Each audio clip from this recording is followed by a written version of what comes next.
Hello, everyone, and welcome to the Able Voices podcast. I'm Dr. Rhoda Bernard, founding managing director of the Berklee Institute for Accessible Arts Education, and I am proud to present this podcast featuring disabled artists and arts educators. We are inviting artists with disabilities to be guest hosts for the Able Voices podcast. Today's guest host is actress and playwright Grace Everett.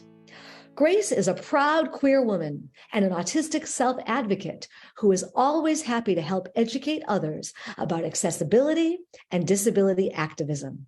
She hopes to spread awareness and acceptance through performing and writing. Grace has been active in the arts since age 9. She started out with improv and later moved on to community theater. Some of the favorite musical theater roles that she has played include the title role in Carrie and Jo March in Little Women.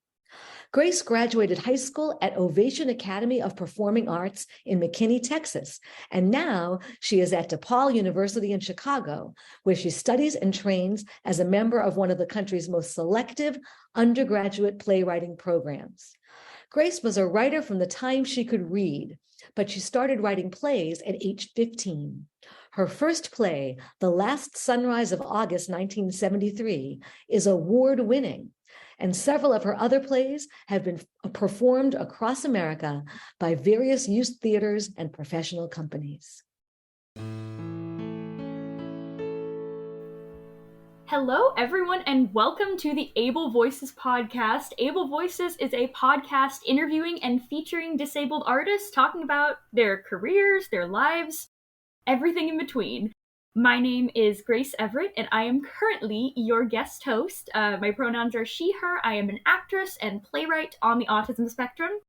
And today, I am going to be interviewing Meredith Aleigha Wells, who is absolutely amazing. We've had the privilege of getting to meet in person.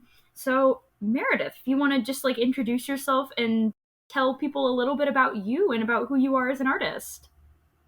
Yeah, my name is Meredith. I use they and she pronouns. I'm currently based in Chicago. I'm originally from Massachusetts, and I'm an actor, singer, dancer, all those things together separately, depends on the gig, and I'm also a writer. Awesome. So I want to start out with just what your artistic journey has looked like so far. How did you get started in the arts? Yeah, I would say how I got started is fairly ordinary, if I'm being honest. I auditioned for the musical in middle school, 100% because all of my friends were doing it, peer pressure. What show was it? It was High School Musical, the musical, just peak middle school musical repertoire. I sang Conga by Gloria Estefan, which I think I always looked back on as being the weirdest choice. But in hindsight, Sharpay's Bop to the Top and Conga are similar-ish style, at least to a 7th grader. So, go middle school mare. Anyway, I didn't make the musical in 6th grade, but I came back in 7th grade, landed the role of Annie in Annie. Ooh. Did the thing, got bit by the bug, as they say, and I said, I want to be a performer when I grow up. Because, I was a kid and I didn't know any better. And and now here you are, so I guess it worked. Yeah. And no one took me seriously back then, but I just never grew out of saying I want to be a performer when I grow up, and that's kind of just been my path. I've just kept going despite all the obstacles that I've encountered, and I've just basically stopped at nothing to keep fighting for this childhood dream, and that's how I'm here. That's awesome. So do you have any, pivotal career moments that you feel really helped you get to where you are today as an artist? I would say that a pivotal moment for me was becoming disabled in college and feeling I don't know if interest is the word, but feeling as though professors and colleagues around me that really believed in me and supported me, it was I started to kind of feel that support dwindle, and I started to feel like opportunities just weren't coming to me in the same way as pre-disability. And so, I think I learned a very pivotal lesson during that time. That's like, if an opportunity is not being handed to you, you have the opportunity to create your own opportunity. Yes. And so I think like I came to writing and playwriting out of necessity because I'm disabled. And so I think like knowing that and making that happen in college, like that was a very pivotal moment that I have control over my own career, basically. Yeah. And I've just, there's other gigs that I've done throughout my career that have meant a lot to me. I think that being in a dance company and touring and, doing my first Broadway National Tour, those were all things that really just hold a special place in my heart and felt like really big milestones in my career. But like when I really think back on it, that moment that I realized like I have the control over like my career in that way to be able to create my own opportunities was probably the most pivotal moment. Yeah, I love that. Can you share just a little bit about like what that experience was like being on a Broadway National Tour, especially as an artist with a disability, like how it might be different and what people might want to know about that? I think that being disabled in this industry comes with a lot of challenges, but because of that, it's also so rewarding when I get to take the stage or I get to see other performers with disabilities take the stage. I think that acting is meant to be a reflection of the human experience, and too often, 15% of our population, the 15% with disabilities, is not reflected or represented on stage. And so I feel incredibly honored every time I get to glide across the stage and know that someone in that audience might feel more seen in this world because of it. And when I get to connect with those audience members, sometimes stage dooring and things like that, like it's always really special. And yeah, it's hard and there's challenges, but at the end of the day, it's incredibly rewarding because of that. Nice. And just so people know, what was the tour that you did? I was on the tour of How the Grinch Stole Christmas. Yeah, and That's awesome. yeah, I was the first person in a wheelchair to be in a Broadway national tour. And that it's like crazy to say those words. Like that doesn't even feel real. You're the first person like ever in a wheelchair to be in any Broadway National Tour? Yeah. Whoa. That's amazing. How does that feel? Good. And like that's like to my knowledge, to the knowledge of every press person, every like no one has been able, every time they fact checked it, they have not found anyone else. There's no record of anyone else at least. So yeah, it's believed that I am the first, which is insane. Yeah, an incredible honor. That's awesome. So, I know that people are really curious about sort of what the arts education that you received looked like. So, how did you study the arts and how do you continue to learn both by, taking classes and also by learning by doing and auditioning and stuff?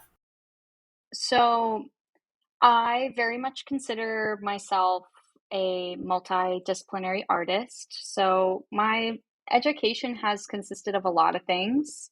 I took up percussion in the fifth grade. I studied that for 7 years until I switched to French horn and mellophone.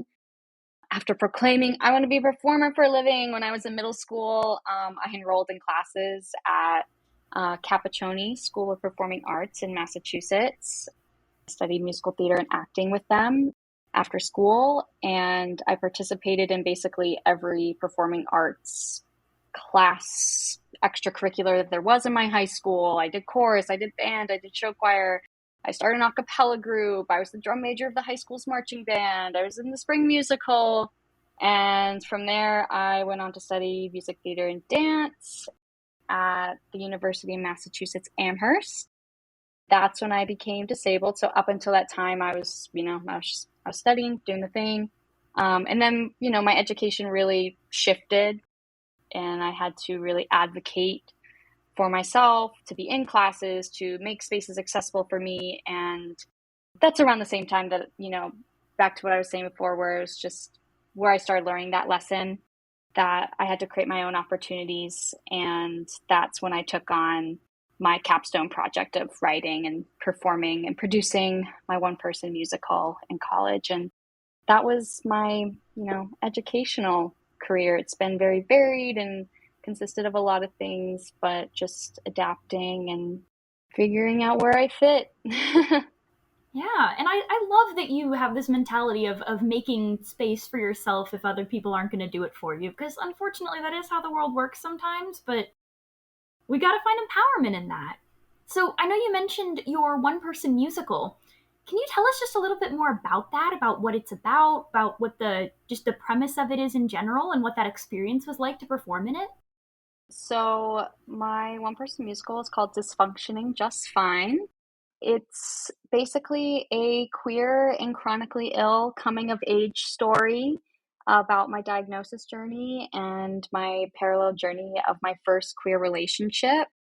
My capstone project in college, and then after I graduated, I took it on a school tour in the Northeast, and which culminated in the final performance of it at Triskelion Arts in Brooklyn, which was part of the My True Colors Festival. And at the festival, I won the Purple Skies Playwright Award for my debut playwright thing piece. Congratulations! And so, thank you. Yeah, so that was really exciting. I don't think I ever expected it to take off in the way that it did. But yeah, it's just another reason why that whole experience was such a pivotal moment of my career. And it felt incredibly cathartic to just get out all the frustration from the past 2 years of that journey.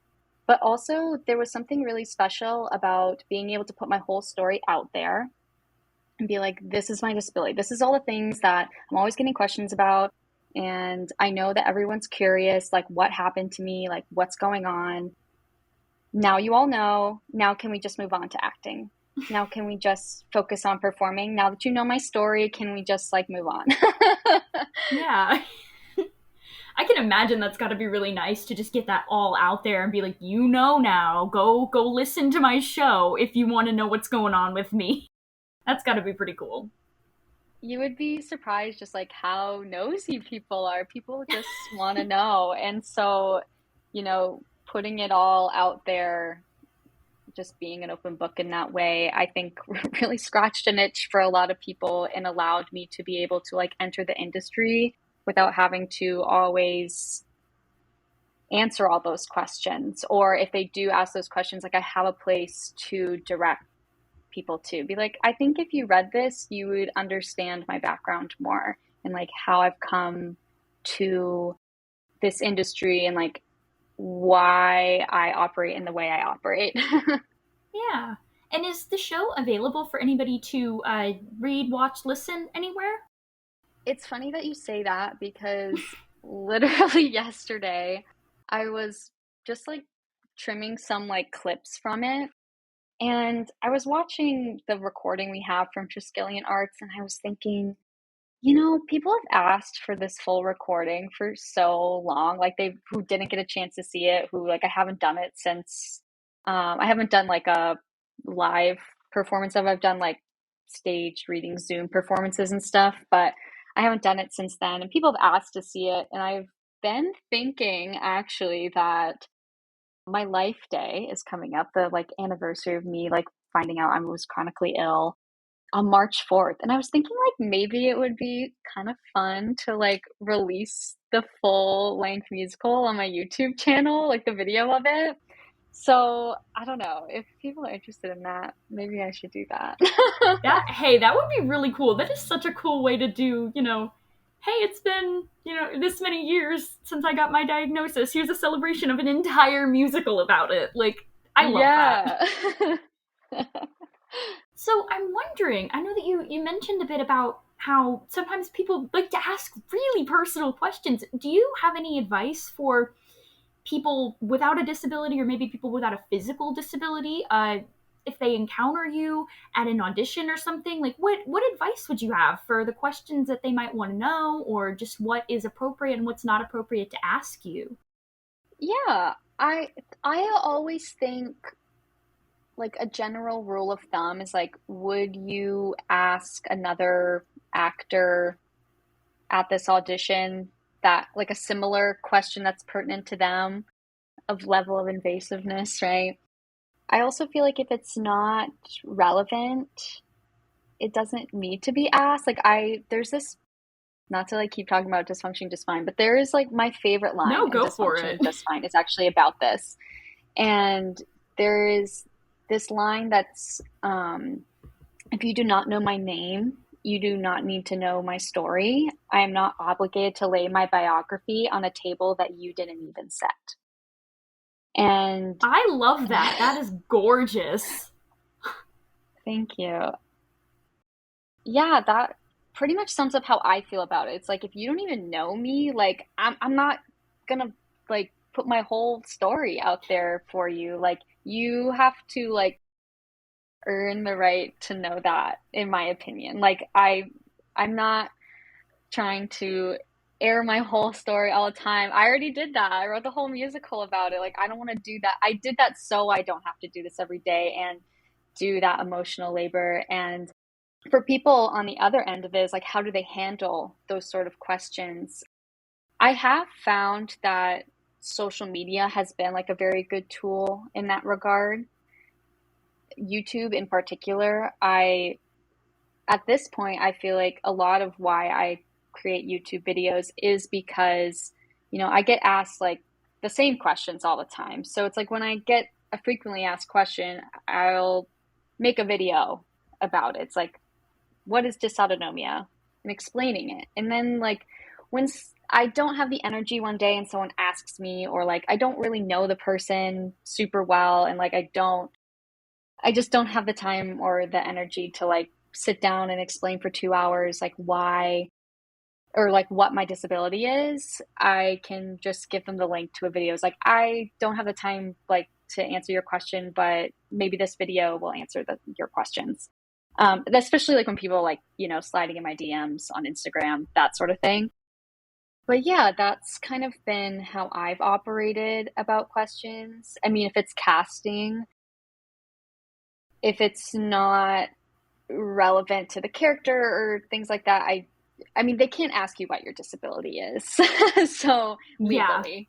Yeah. So, I'm very hesitant to answer any question like that. But, if I feel comfortable answering it, I might answer even if they ask. But it honestly rarely happens because you're not supposed to anyway.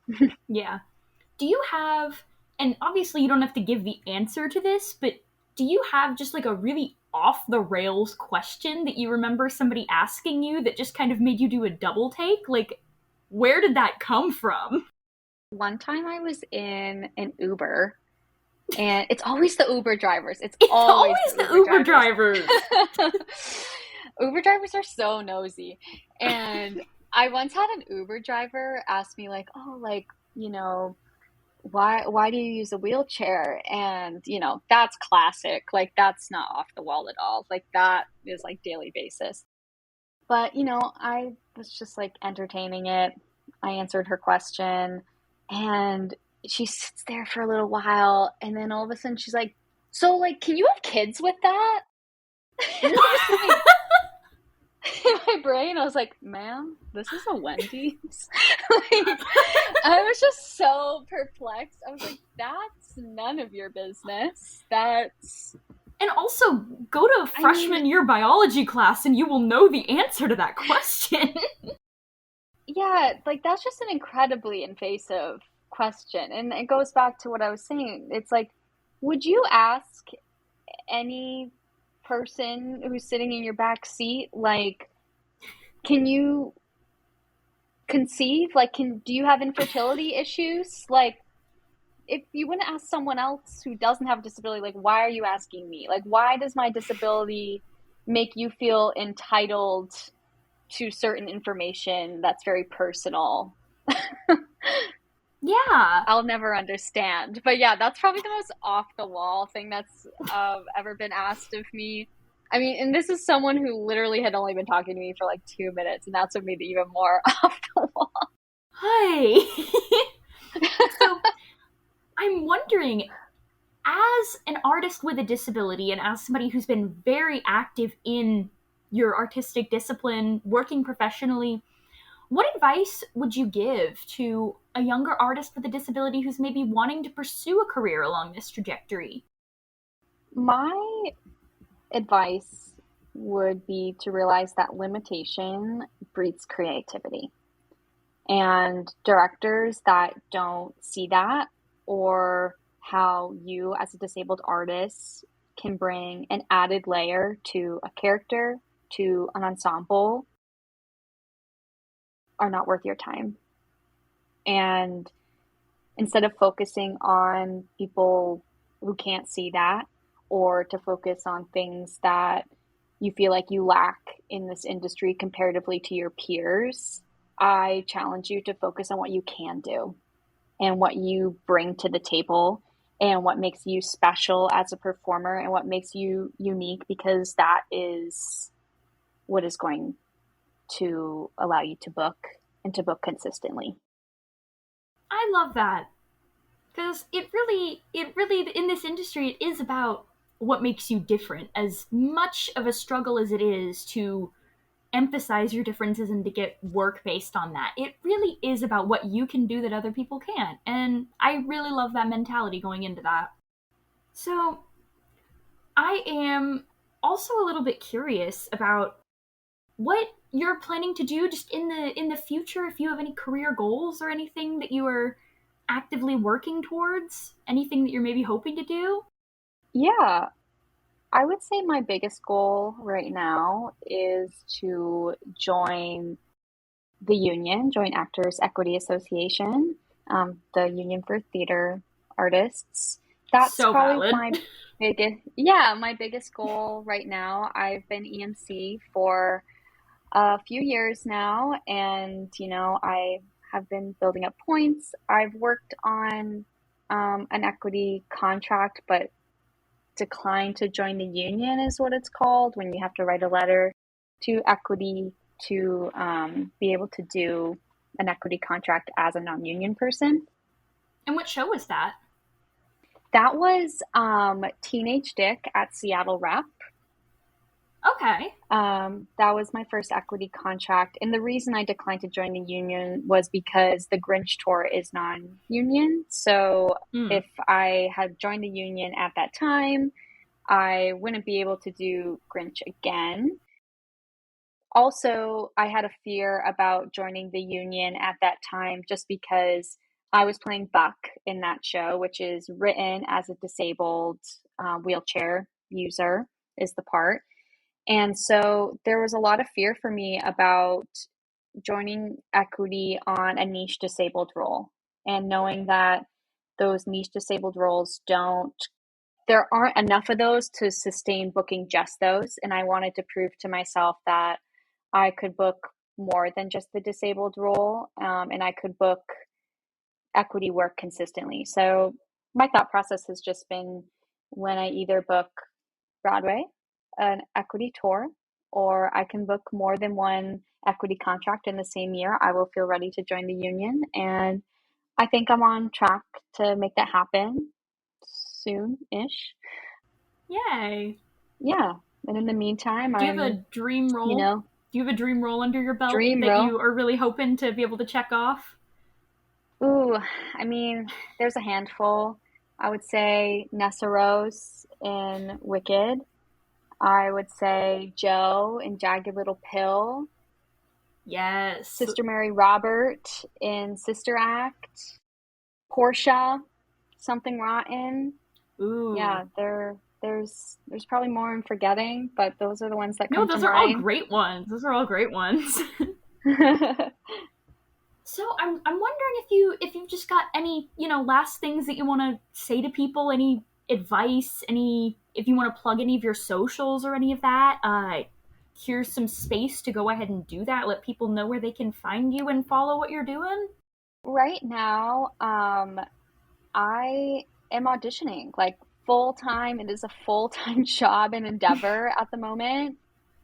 Funny how when I was younger, I thought like when you booked XYZ, once I book a Broadway National Tour, I'll never have to worry about like, being between gigs or like having a side job ever again. And I've just kind of learned that the reality of that is that that's not the case. It No. never stops. Like there will always be times where it's slow or things pick up and you just got to ride the wave.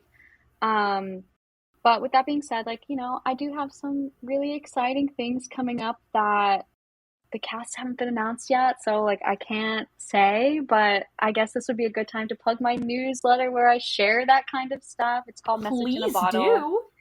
do. I can give Grace the link. And yeah, I'm Meredith Aleigha Wells. Basically, all the socials that I'm on, Instagram, YouTube. That's pretty much it. Cool. Yeah, my Well, I will website's make sure that people have a meredithaleigha.com. way to access that. It's what? What'd you say for your website? My website's the same thing, meredithaleigha.com. Just my name. Nice. Keeping it simple. Perfect. Well, if people know how to spell your name, they know where to find you. Well, this has been such a joy, Meredith. Thank you so much for coming on here. Thank you for chatting with me and sharing your story with everybody. I'm sure that everybody listening had as much of a wonderful time hearing from you as I have had talking with you. Thank you. Yeah, thanks for having me. Yeah, I am going to go ahead and sign off. Thank you for listening to Able Voices today, and I will see you in the next episode. Thank you so much, Meredith. Bye.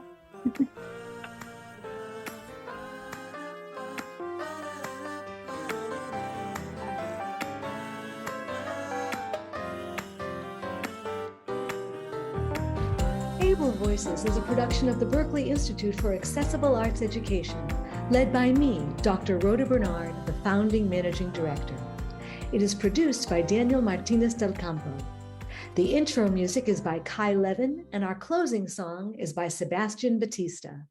Kai and Sebastian are students in the arts education programs at the Berklee Institute for Accessible Arts Education. If you would like to learn more about our work, find us online at berklee.edu/BIAAE or email us at BIAAE@berklee, that's LEE.edu.